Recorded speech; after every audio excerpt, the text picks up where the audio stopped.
Every community has stories rooted in its land waiting to be told. Basadinaa began with a vision to honor Indigenous knowledge and share it with the world.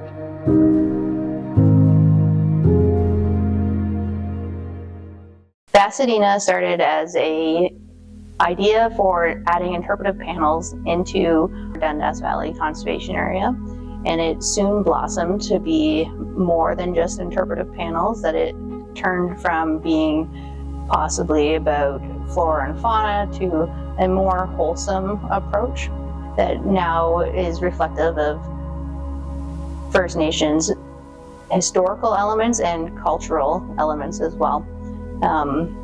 We were able to work with Mississaugas of the Credit First Nation and 6 Nations of the Grand River to really bring this project to where it is today.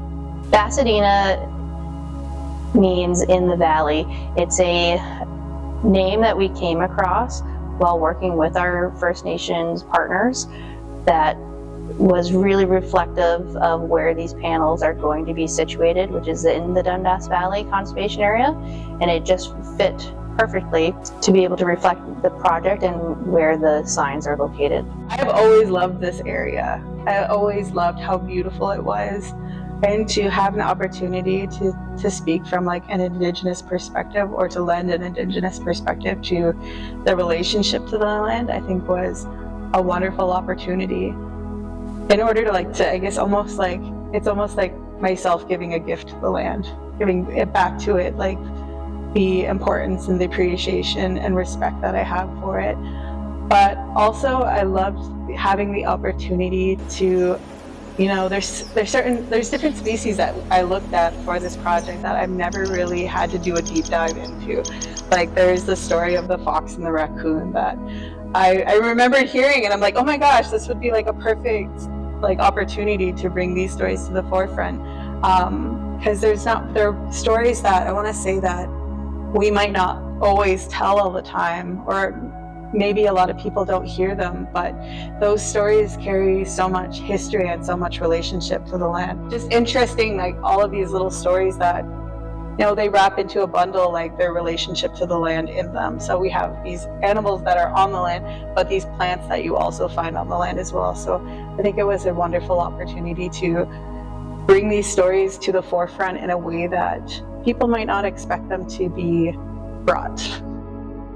I hope visitors take away from these panels is that they gain a little bit of insight into how First Nations thought about the land, the relationship to the land.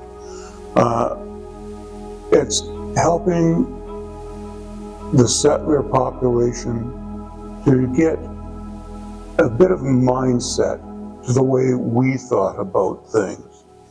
Hamilton Conservation Authority really gave us the creative freedom to do what we needed to do with this project, to be able to represent our people properly and authentically and see our culture in a way that's celebrated, because oftentimes it's not always presented that way.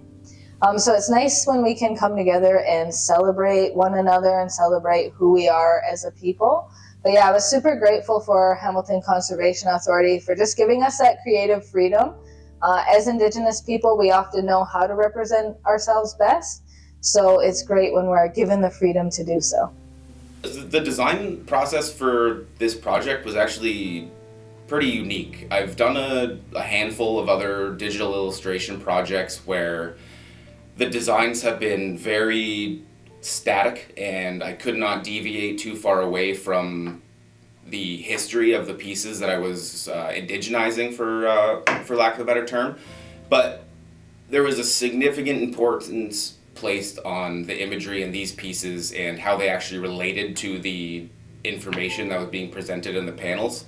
The information itself has been appropriately sourced from Six Nations Polytechnic and Language Keepers, and I think the important connection between our history and culture in terms of our language and our history and culture of our art, and combining those two things was a very delicate process, but I really hope that I captured the energy of both the words and information that was being shared, and also of the woodland style of art to cohesively create the imagery. For me personally, I'm really excited to be able to use the signage as well as the information that was communicated to us on those signs in some of our programs. For example, we run a program for grade 8 students on water systems, and there's one of the sign panels is this really incredible panel about water and Indigenous perspectives on water and their relationship to water. And so I'm excited to not only possibly be able to display a copy of that panel in our classroom, but also be able to communicate that information while I'm with students down looking at the stream. I think it's done a wonderful way of, I guess, blending in story and history and language all into one bundle. So it highlights not only, what plants are important to us, but it's also talking about like the stories of the animals that are important to us, and what species do these stories highlight in terms of like plants and animals, the artwork, like using a classic woodland style.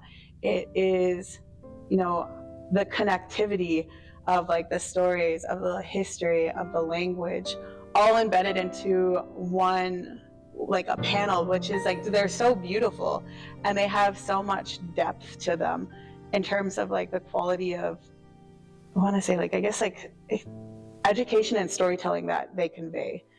And so I think that is such a wonderful, accessible tool for people while they're enjoying these spaces and enjoying the land, that they have these times having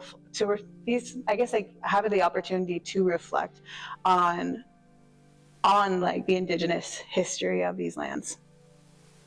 Well, I think when it comes to supporting Indigenous-led initiatives like this Dundas Valley Sign Series, I think the best way to really support it is to come and look at it, And one of the best things that we can do in terms of understanding Indigenous people is educating ourselves, And the Sign Series really does give you a really good, strong foundation in understanding Anishinaabe people and Haudenosaunee people and parts of their culture or history or science or ways of knowing. And so I think that is the best way that people can support Indigenous-led initiatives, is to actually engage with that material and learn from it.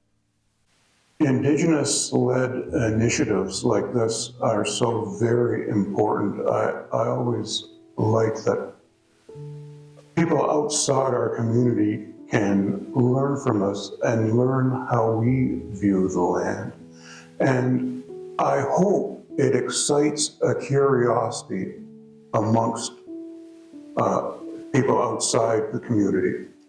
And what I'm hoping is that if you feel you've learned something from what you've read, or perhaps, your memories been jarred, your conscience has been jarred, your feeling for activism has been charged, that you'll ask for more initiatives where you can learn more from us and see our viewpoints, see our ways of looking at things, and perhaps build on those things that you've learned. So really, support the initiatives by asking for more. It's almost paramount, I feel like, at this point in time, to be protecting and safeguarding lands like this. It builds a deeper connection between not just us as Indigenous people in the land, but people who get to enjoy the trails on a regular basis. It deepens our relationship between us as Indigenous people and allies when we have opportunities to care for the land together. And I think that is such an important part of what this project brought forth, was the opportunity to highlight, to safeguard, to share not only our perspective as Indigenous people, but like also, what our culture holds for the land, what the work that you guys are doing here at Hamilton Conservation are working so hard towards as well. It's a united effort. It is collaborative. And I feel like the more opportunities we have to build these histories and these stories together with language, with land at the center, are so paramount to safeguarding these lands for generations to come.